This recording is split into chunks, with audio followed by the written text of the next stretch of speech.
Um, a couple of things I'll say before I start. As I said to Marta and Marta, and anybody that's heard me speak about Pearl in the past will know that once I start, I find it quite hard to stop because I am passionate about bringing Pearl's work back to everyone's attention. There's another thing to say is in that vein, I've got far too many slides. And so at the end, I've got some references that you can follow up on. And I'm happy to talk to colleagues anytime about Pearl. Um, some of my colleagues on here will have heard parts of this, but not other parts. But hopefully, for the vast majority of you, this will be something new. It's a talk that's really in two parts. The first is a discussion, an outline of the work that I've done to uncover Pearl Jeffcott's work and her contribution to sociology. And I'll talk a little bit about that. That's the kind of finding Pearl's biographical traces, sociological craft part. And then the second part is um, myself, Laurie Parsons, who's on the call, and Henrietta O'Connor have been funded by the British Academy to undertake a restudy of one of Pearl's books, which is called The Social Background to Delinquency. And I will outline some of that and some of the overlaps with the established and the outsiders. And hopefully you will see the kind of parallels between the two studies. So I'm going to start with, if this works,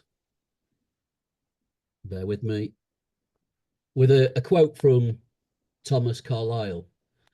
Um, it says, a very sea of thought, neither calm nor clear, if you will, yet wherein the toughest pearl diver may dive to his utmost depth and return not only with sea wreck, but with true orients. Now, this has become quite an important quote for me because although it's about the process of diving for pearls, collecting them from oysters on the seabed, for me, the last 20 odd years, I've felt like a diver, exploring the depths of the history of sociology. And the pearl that I found was a real pearl that not only had something has had something important to say in terms of a variety of themes in sociology, but actually completely reorientated my approach to sociology. She opened up a process of creative, imaginative practice that just changed everything for me. So finding pearls, discovering pearls has been so important for the work that I've been doing over the last 20 years. So as I've said, I will go through the process of kind of tracing the biographical and sociological traces of Pearl. The dates are important. So she was born in 1900, died in 1980. She was active as a field worker, undertaking ethnographic work right up until her mid 70s. But I'll reflect also on the kind of detours between the various formal and informal archives and the process of recovering some of her incredibly detailed notebooks and archive material. And as I proceed, I'll kind of reflect a little bit on the kind of formal archive and research ephemera versus what the formal archives tell us. And it's no surprise what I'll say, which is often formal archives don't tell us half the story. They don't tell us nearly enough of the things that we want to know. And then I'll go on to the kind of craft and focus on her book, the background of delinquency. So why Jeffcott and why now? Um, well, there's the quote that has been used about Elias, the most famous sociologist that you've never heard of, and I think that applies to a lot of sociologists. I think it applies to a lot of researchers, particularly in the 40s, 50s, and 60s, who were doing incredibly important work, but who, for some reason, for whatever reason, I'll come on to this later, have been overlooked. And so when we look at the histories of sociology, when we look at our history, the history of our discipline, we're presented with a kind of standard history. Marx, Weber, Durkheim, Talcott Parsons, Robert Merton, etc., etc., etc. But it's far from complete, and it's not uncontentious either. That actually there are many who are out there who are doing really interesting work that need to be revisited, and because their work has contemporary relevance, and I'll come back to that. So Jeff got, and I'll tell a story about how I became interested in Pearl in a second. But again, the other interest for me, the other overlap with some early Asian scholarship is that Jeffcott was very interested in reality congruence. So she wanted to understand the realities of say, working class life, which meant that she studied the ordinary, the mundane, the quotidian, those lived realities. And for some, this was a challenge because, she doesn't feature in a lot of feminist work because Pearl wrote about how women actually lived their lives rather than how women should live their lives. So she had no political project to speak of from the outset, but this real desire to understand, how people live their lives. She did come up with, in her work, she came up with policy recommendations to improve the lives of working class people, but she doesn't start with an a priori political position. And then the third point, which I just think she's amazing, is a methodological innovation and pluralism in her use of text, image, non-standard sources of data. It marks her out as being somebody who was ahead of her time. She was, she's doing research on ordinary people, but she's by no means an ordinary researcher. Her legacy is anything but ordinary. And I know this kind of links to Graham Crow's work. Graham's on the call. This idea that we don't innovate as such. We build upon what's gone before. And Pearl provides an insight into using image in sociology when image wasn't fashionable, doing biographical work before the biographical turn, etc., etc. And I'll give some examples of those. So hope this is making sense so far. So Jeff got on me. I will be honest. I was completely unaware of Pearl Jeffcott's work before 2000.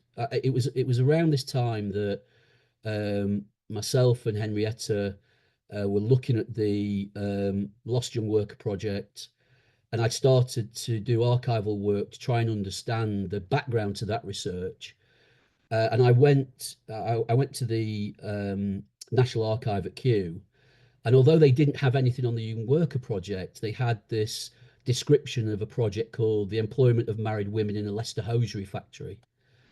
Um, and I just became intrigued because it turned out this was a collaboration between the London School of Economics and the University of Leicester. Richard Titmuss at the London School of Economics. Again, he's somebody who will feature a little bit later on in this story, and Ilya Neustadt.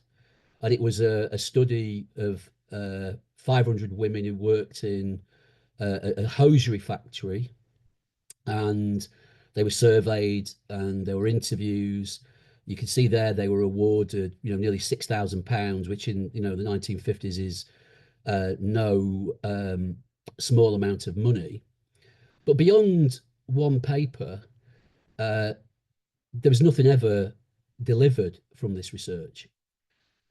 And it transpires that the research was actually a replication of a study called Married Women Working by Pearl Jeffcott, which I'll talk about the study in a second. And this study had been offered by Richard Titmuss to Ilya Neustadt at Leicester without any reference to Pearl whatsoever. And a small team at Leicester had replicated it. There's some doubt about whether they actually did fully replicate it or not. There are some interview schedules that survive, but not many. And as I said, as happened with the Young Worker project, actually this research never delivered. But this piqued my interest. I became interested in this project and what, why we didn't know more about it. And so this, as I said there, it sparked an interest that I really couldn't shake off. So it became more than an interest, it became an academic obsession. And so I decided to do all that I could. I was intrigued by Pearl. I was intrigued by that study, and so I wanted to find everything I could about it. This is somebody who's doing really interesting work. Never heard of her, never read the books. So I looked in the university library. There was not really much in there apart from one book, which I'll come back to. And so I scoured the used booksellers, buy multiple copies of anything that I could. And an anecdote, which is absolutely true, which I always tell: if you try and buy anything of Pearl's now on eBay, I've single-handedly over 20 years put the price of those books up, for which I apologize. But I just, I became really obsessed, and also driven by this idea that we've got somebody who's doing really useful, interesting, innovative, imaginative, empirical work, but is forgotten. So why do we forget these studies? Why do we move on? So Jason Hughes and others, they've written about this. I've written about this idea that in sociology in particular, we often confuse chronological age with analytical utility, that somehow because something was written 40, 50, 60 years ago, it has nothing to tell us. But actually, they have a lot to tell us about not only the practice, but also the substantive themes, which contemporary sociology is concerned. And again, I'll come on to an example of that. So the formal archives, I contacted every archive, grant awarding body, university that have got any association with Pearl Jeffcott, from Jamaica to Hong Kong, Glasgow, Nottingham, and I got some material. Glasgow, for example, I featured in a campaign for them around Pearl's archive. There are two projects archived in the university archives at Glasgow: Homes in High Flats and her research, Some Young People. And there was complete an archive of those two projects that you could want.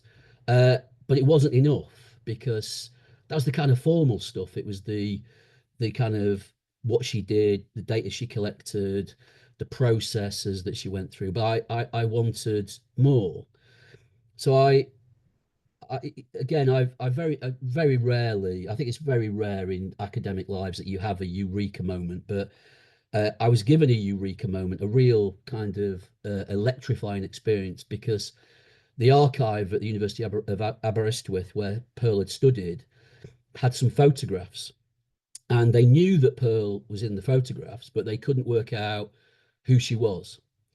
Now, the only other person that I was aware of that would have any insight into this is the sociologist Anne Oakley, and Anne very kindly helped me decipher the photographs, and between us we discovered Pearl in the pictures.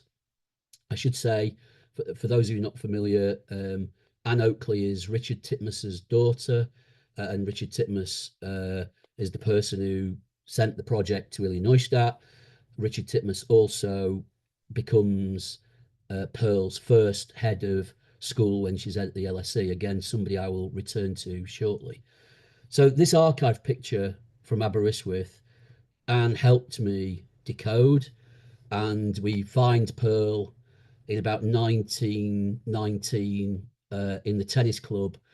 She's given away in this image by the large purple arrow that you can see, and that it was this was the eureka moment for me. When I was an undergraduate, I was lectured by a sociologist called Mike Gain, and he always said that he liked to see pictures of the people that he was talking about, and that stuck with me. So before all the formal archives, there was no pictures of Pearl. So having this photograph was amazing, and to actually to see her at university. Then this led me to, I got access to her school archives, who they got all their school photographs online. So I was able to match her to the time that she was in school at the Ulster Grammar School in South Warwickshire, North Oxfordshire. So you see her there with a hockey stick, and then in the other picture just before she leaves that school to go to Aberystwyth. Um, the pictures for me were an amazing key that just drove me on to try and find out more. Also from the school archive, sorry, I should say that um, one of the things that I've done throughout this is that I've this I should say this obsession is become kind of all encompassing. So, you know, I've spent a lot of time with what my boys would say, my two sons would say, spoiling their family holidays by making them go on academic walking tours. I don't know whether this is just peculiar to me, but it's, for example, I knew that her book Homes in High Flats was based in Glasgow, so we had a holiday to Glasgow where I made them walk around tower blocks that were about to be demolished. They do remind me of this quite often. Um, and also, you know, again, as academics, I think sometimes um, we're quite snooty about things like genealogy. Now, I've done genealogy of my own family, genealogical research of my own family, and arbitrarily, you know, distinguish between it and academic research. But actually, the end point is the same. And through doing genealogy, I was able to trace Pearl, get a lot more information on Pearl Jeffcott. I was able to find distant relatives in Australia who I then contacted, and but you know, amazingly, they had got original copies of some of Pearl's notebooks, her personal notebooks, her academic notebooks, her project notebooks. They got copies of her art and other ephemera, which they then very kindly agreed to post to me from Australia for me to copy, and then copied it all and sent it back. But it's this kind of tracing process. There's a quote on here from Liz Stanley: "The trace, you know, Pearl died in 1980. The trace, what remains, an afterlife of a kind. The trace is in fact exactly right, for it signifies not the thing itself, then the past in residue form, and nor does it signify now and its pursuits in following clues. It has aspects of both and something not quite either. It is in itself the now, the past. There is a trace of what once was back then, but it's faintly seen." So for me, tracing, doing the work on Pearl, it's like been following this kind of yellow thread, this golden thread that you can barely see. You know, when I started this, very few people knew anything about her. Very few people knew where to look. But slowly but surely, the trace reveals something really magical. So, as I said, you've got the photographs, got school archives, and I was also sent quite a lot of personal family photographs that reminded me of Smart's personal life, trying to imagine their lives and read into the photograph whether they're happy or not, whether their lives were hard or reasonably comfortable. So these are photographs of Pearl. Some are in Australia, some elsewhere, and I reflected at the time that the pictures for me were amazing because the person really comes across in the photographs. And as I said to my correspondent, it's slightly bizarre because I've never met her, but somehow at the same time, I think I know her, that the pictures just brought her so much closer. And as I say, to do the research she did in the areas that she did, in the manner which she conducted it, suggests somebody really very special. And the pictures reveal that. So again, as I said, you know, I was doing kind of, you know, the obsession led me to start wandering around graveyards in Warwickshire, constructing a family tree, finding the connections between all her family members. So you have her brother who had emigrated to Australia, who died in the First World War as part of the Anzac forces. I found her family in the graveyard in Ulster. The family very kindly sent me a photograph of Pearl and her brother, and her brother's crucial to this story because her brother married quite late and had children quite late in life, and it was only because of that there were surviving relatives who was able to contact. So I mean, I was incredibly fortunate. Again, I took my boys on a walking tour of her hometown. This is called the Angel House. Her father was a an auctioneer, and they lived here for quite some time. So he's a, he bought and sold things. Um, there's dedications in the church to her brother.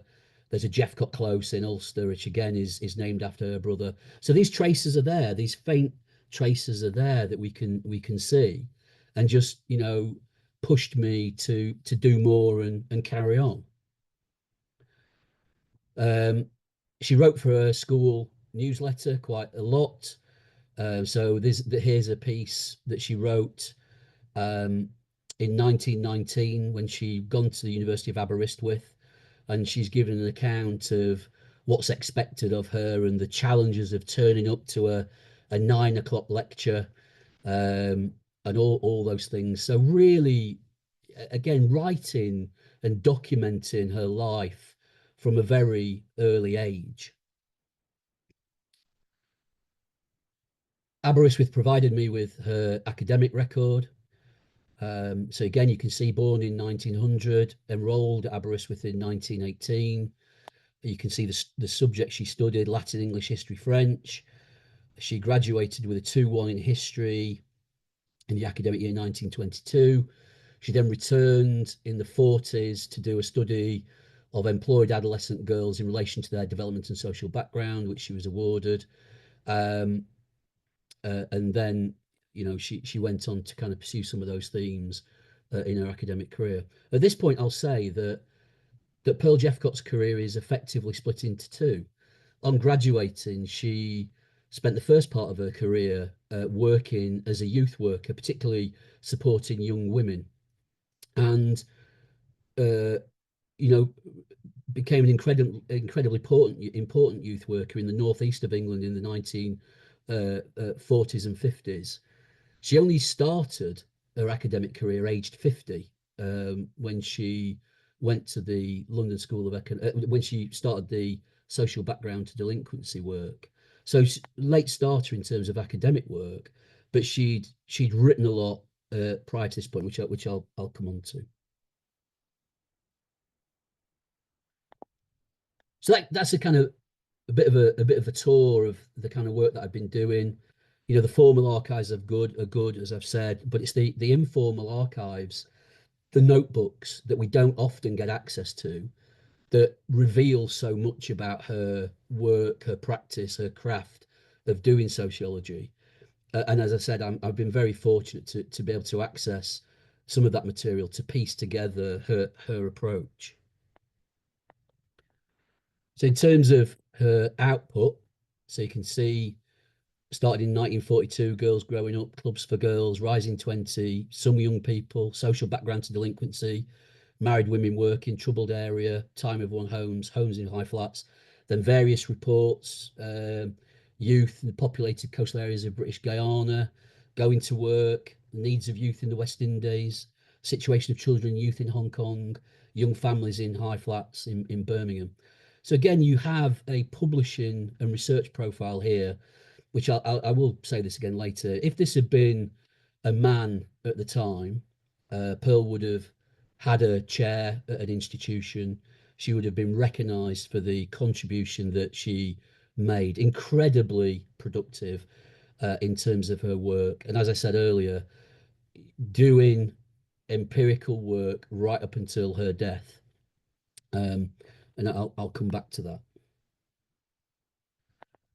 So her practice is interesting because, for me, she is a methodological innovator. She's an early adopter of the autobiographical methods of research. As I said, she's doing biographical work before the biographical turn.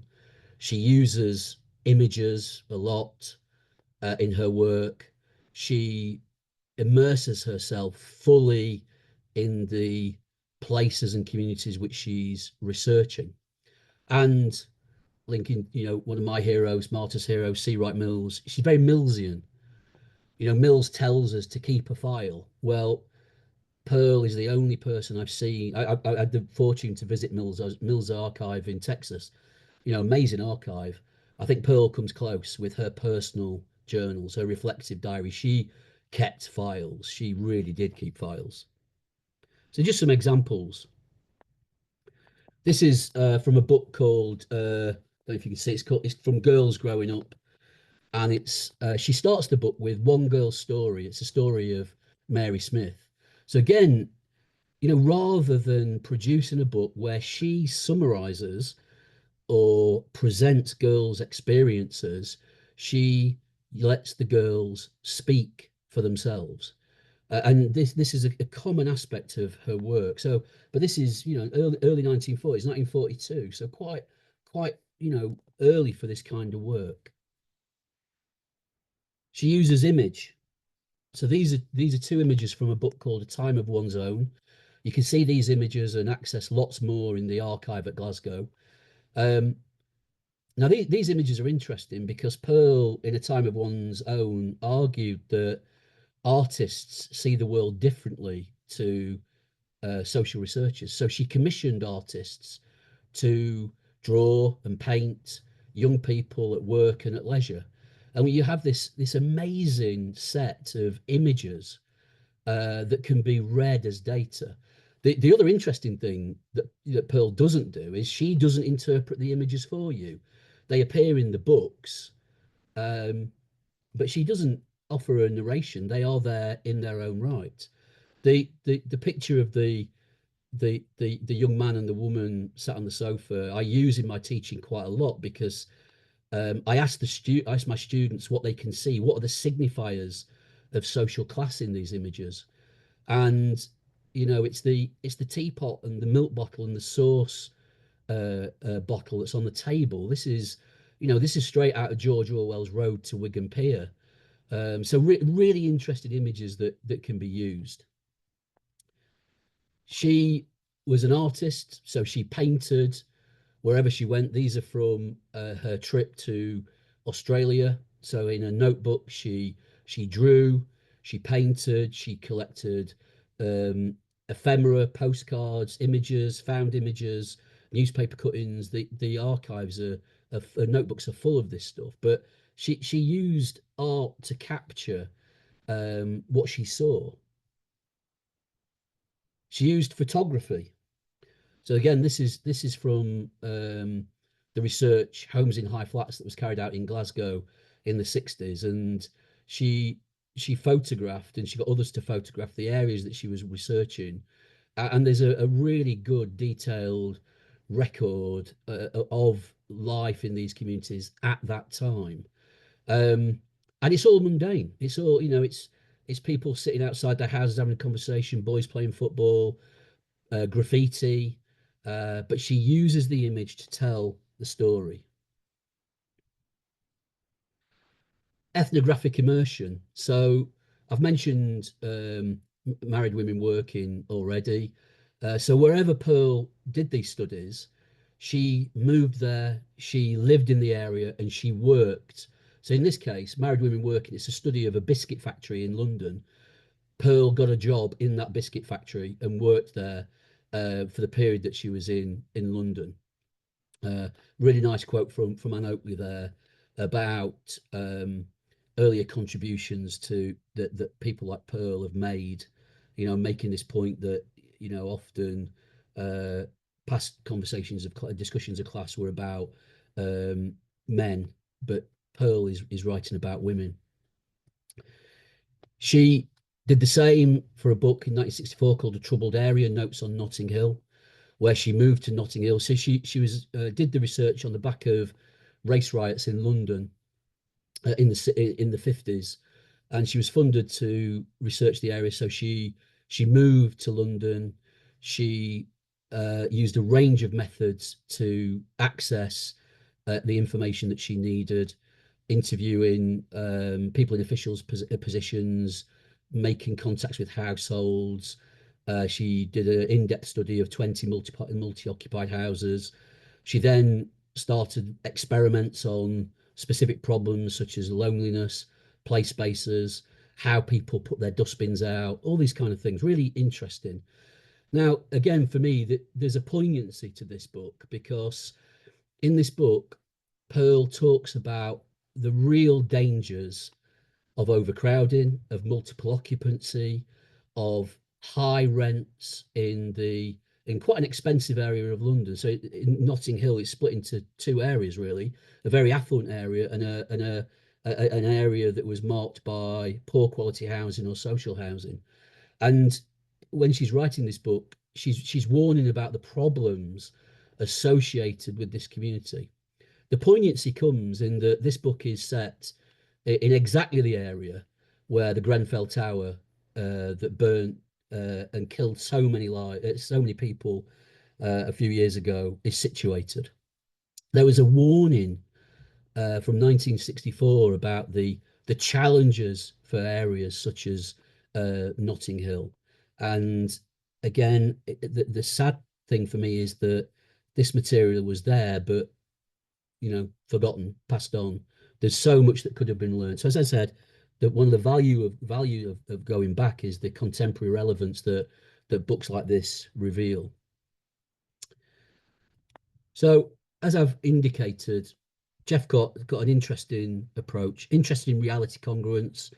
She used methodological. She was very innovative, and there's a breadth and depth to her research that marks her out ahead of many established scholars. This is an extract from one of her personal notebooks where she encounters a schoolboy.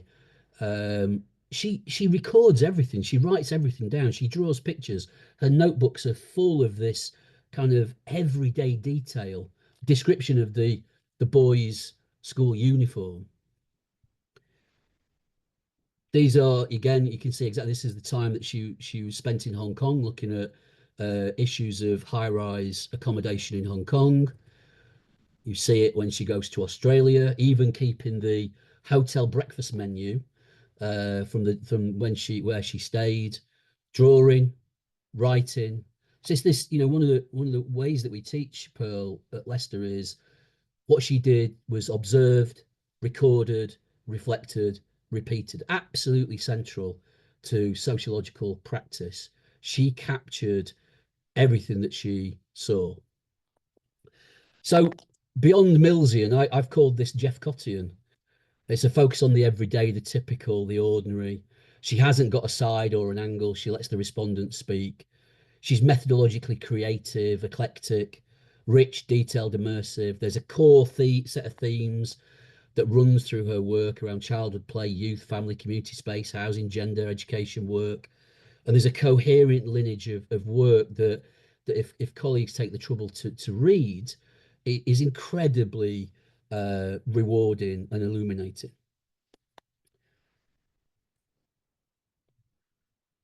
I'll not spend too long on this because I'm just conscious of time. Why has she been ignored? Well, as I said, late starter.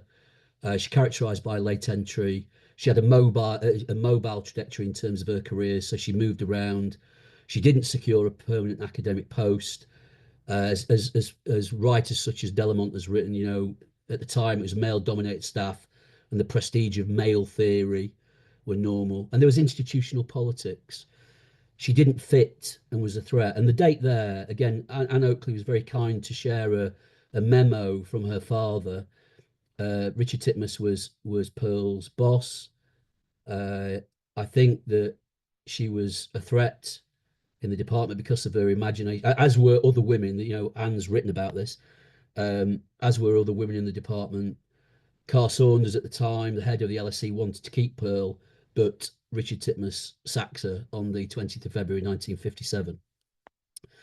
And I think there's a real sadness to that the institutional and gender politics of the time contribute to the fact that we don't, or that she slides out of view.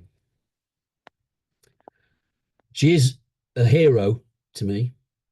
And again, I'll not. This is, I don't. I'll focus very briefly on this. That she deserves to be looked at.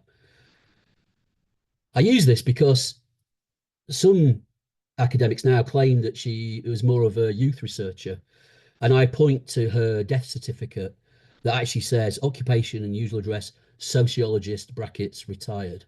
She was a sociologist first and foremost.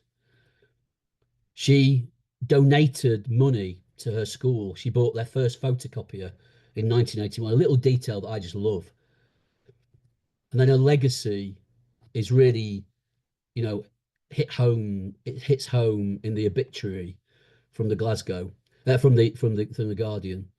Her interests and talents were legion. She could create a garden in the most unfavourable circumstances, even going so far as to import worms for the benefit of a rooftop in garden in Rotherhithe and plant and nurture seeds in the sunless basement yards of Glasgow.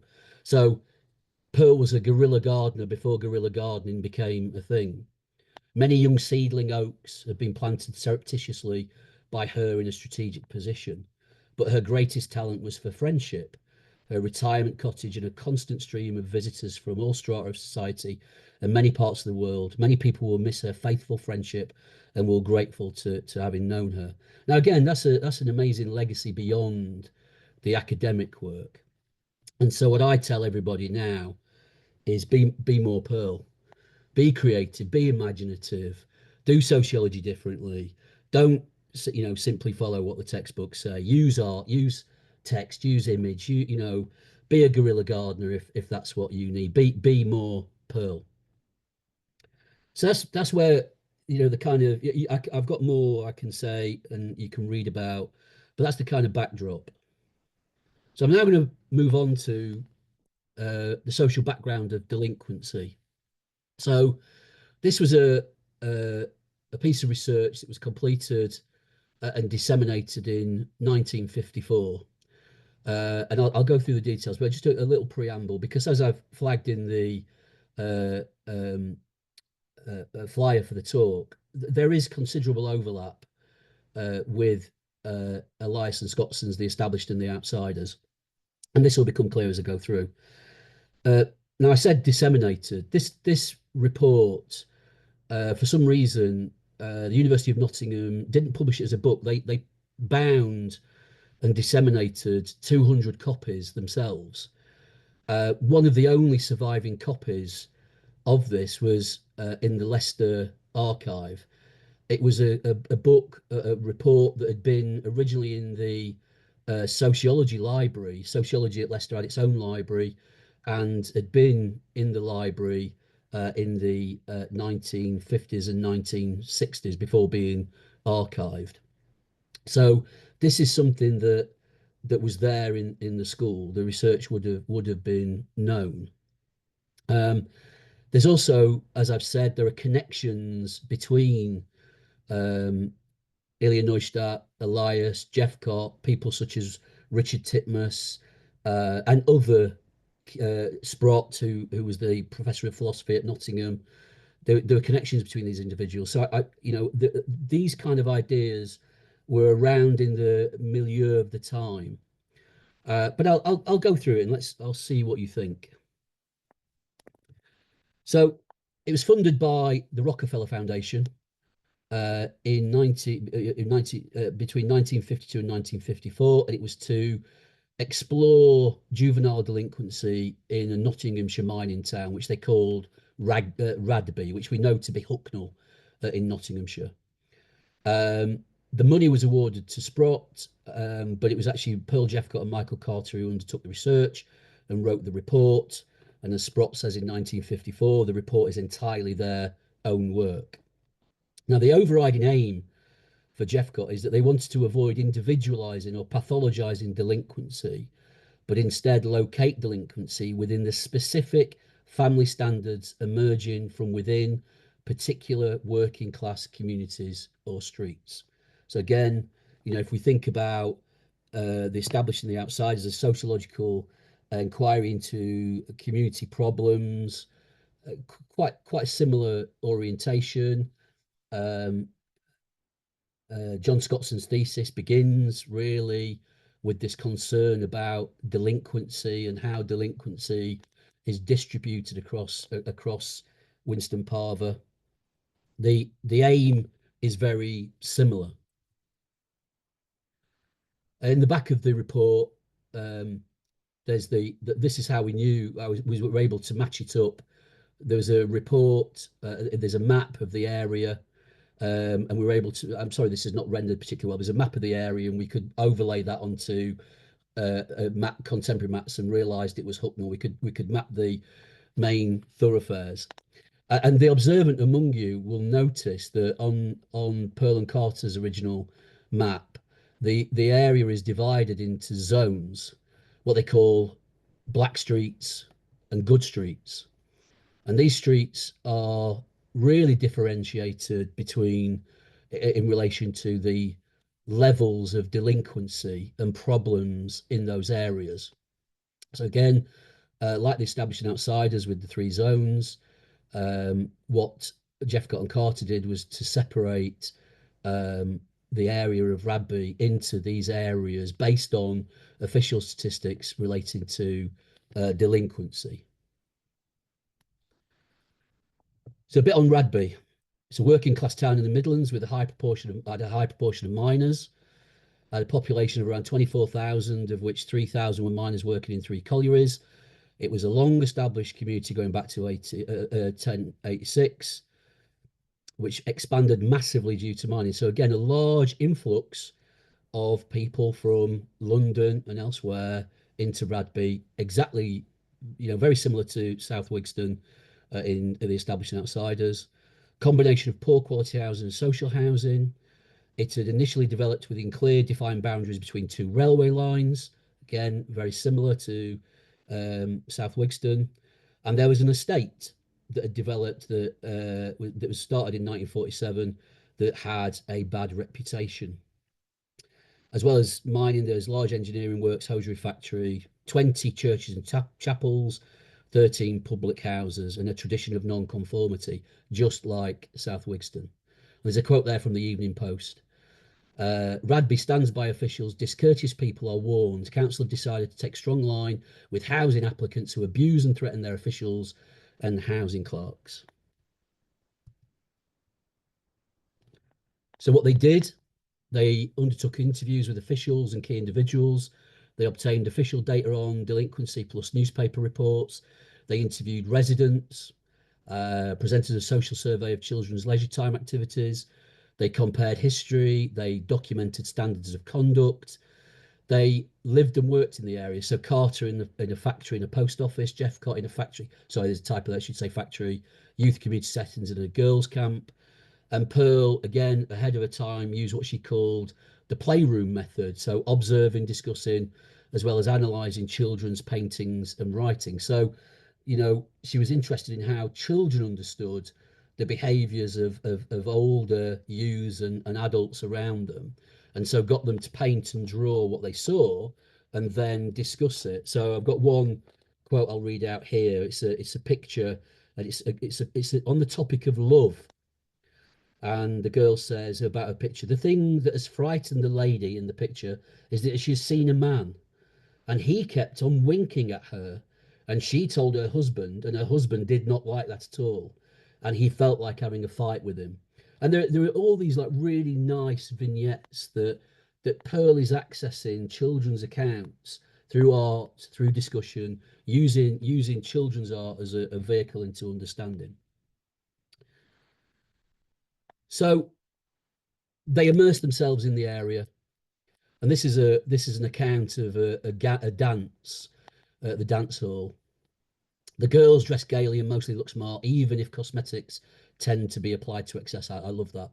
The current fashions with regard to hairstyles and dress are complied with by the majority. The youths exhibit strong convictions about dress. American style suits consisting of fairly narrow trousers and long draped jackets are popular.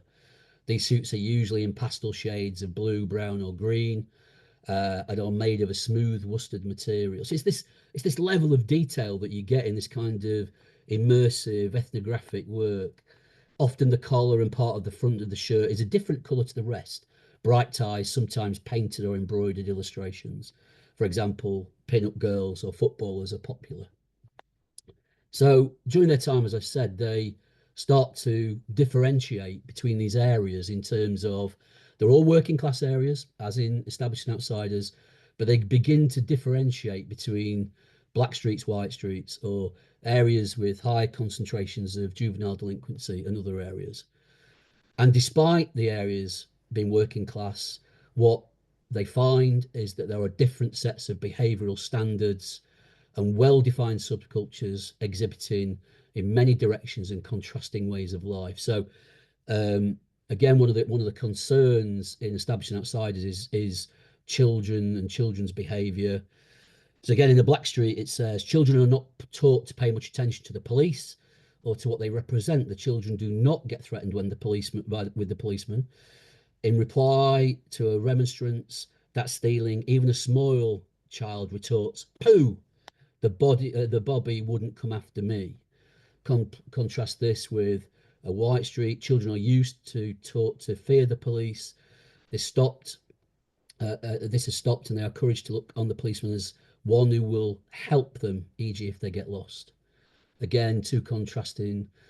In a Black Street, the people are noticeably indifferent to the looks of their houses and to the state of their possessions, since goods and chattels are likely to be limited, and since the crowded houses make it difficult to put things away in cupboards, possessions are left lying about. So again, they're talking about same working class community, but within that working class community, different areas have different behavioural standards.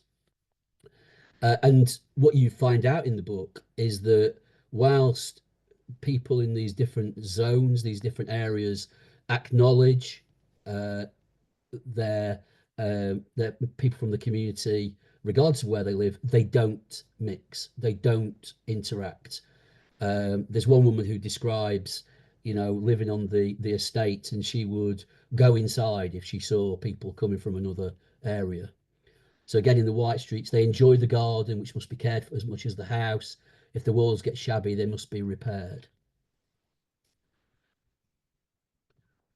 So parenting standards. Again, this was a quote that really jumped out at me, and I'm sure it will for you.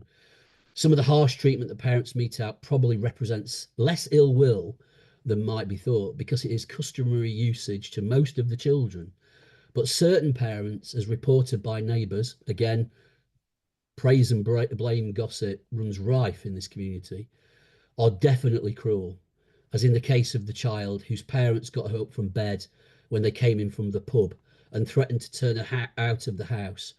More often, the parents' ill treatment consists of continual ill usage, but not of the kind for which they could be prosecuted, which again, just now, just seems really bizarre. So, what you get uh, is Um, like the established. Now, I'm running over time. Sorry, I'll speed up. yeah, I just wanted to Right. mention the need for discussion is very strong. Okay. Okay. Right. Okay. So, what have we done? Myself, Laurie, and Henrietta were funded by the British Academy to re-examine RADB, to look at whether we can find any of these issues now. So what we've done, we've gone back, we've immersed ourselves into the locality, we've worked out through walking the streets the areas that are mentioned in the book, the areas that are mentioned in the report. We've worked out which are the good streets, which are the black streets. We've interviewed various people, and this is research that's actively going on. So, we are immersed in a restudy, trying to work out the extent to which there's continuity and change in the things that we find from the book. One of the major drivers of delinquency in the past was alcohol. What we find now is that it's not alcohol, but not Hucknall in Nottinghamshire is placed on what they call a county drugs line. So drug running, drug consumption is kind of more of an issue for delinquency now. Um, and if you're interested, there are a number of papers myself and Laurie have written about walk in the field, and there are various other things that papers that you can follow up. And as I said, once I start, I find it very difficult to stop, but I will stop there.